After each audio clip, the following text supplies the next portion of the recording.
Terima kasih atas kesempatan yang diberikan. Perkenalkan, nama saya Sheila Mamahit dengan NIM 21704019, kelas A semester 4. Pada saat ini saya akan mempresentasikan tugas untuk memenuhi ujian akhir semester mata kuliah dasar surveillance kesehatan. Judul jurnal yang saya review, Evaluasi Sistem Surveillance COVID-19 di Kota Bengkulu, Provinsi Bengkulu tahun 2021, yang ditulis oleh Riza Farina Fitri Helda, Departemen Epidemiologi Fakultas Kesehatan Masyarakat Universitas Indonesia. Angka kejadian penyakit COVID-19 di Provinsi Bengkulu mengalami peningkatan di Kota Bengkulu berdasarkan data dari Dinas Kesehatan Kota Bengkulu. Diketahui bahwa penyakit COVID-19 menunjukkan peningkatan. Pada tahun 2020, jumlah kasus COVID-19 sebanyak 1.833 kasus meningkat menjadi 8.873 kasus pada tahun 2021. Surveillance harus dilakukan untuk penyakit dan kondisi yang dianggap penting di masyarakat. Penyakit COVID-19 menjadi masalah kesehatan yang menyebabkan dampak sangat besar bagi masyarakat khususnya di Kota Bengkulu.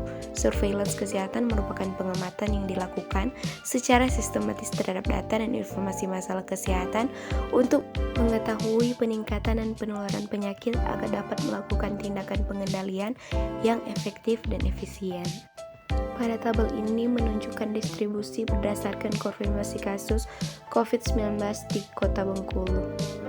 Tabel kedua menunjukkan distribusi kasus COVID-19 berdasarkan umur dan jenis kelamin. Hasil penelitian distribusi kasus COVID-19 berdasarkan kategori umur didominasi kelompok umur 15 hingga 44 tahun dengan kasus konfirmasi positif paling banyak. Berdasarkan kategori jenis kelamin, perempuan paling banyak terkonfirmasi positif COVID-19, walaupun data menunjukkan perbedaan kasus konfirmasi antara laki dan perempuan tidak terlalu jauh. Hasil analisis jaringan kemitraan menunjukkan bahwa di Kota Bengkulu telah terbentuk jaringan surveillance COVID-19 di tingkat fasilitas kesehatan, yaitu 20 puskesmas, 7 rumah sakit, 60 klinik, dan Pokja COVID Kota Bengkulu. Kota Bengkulu telah melakukan deteksi kasus baik di masyarakat, Fasiankes maupun di wilayah, walaupun pelaksanaannya belum maksimal, seperti deteksi kasus di pintu masuk perbatasan kota atau kabupaten, serta investigasi kontrak erat dari kasus konfirmasi belum memenuhi standar WHO, yaitu minimal 15 kontak erat dari satu kasus konfirmasi. Ini dikarenakan terkadang adanya penolakan masyarakat dan keterbatasan informasi yang diberikan oleh kasus konfirmasi.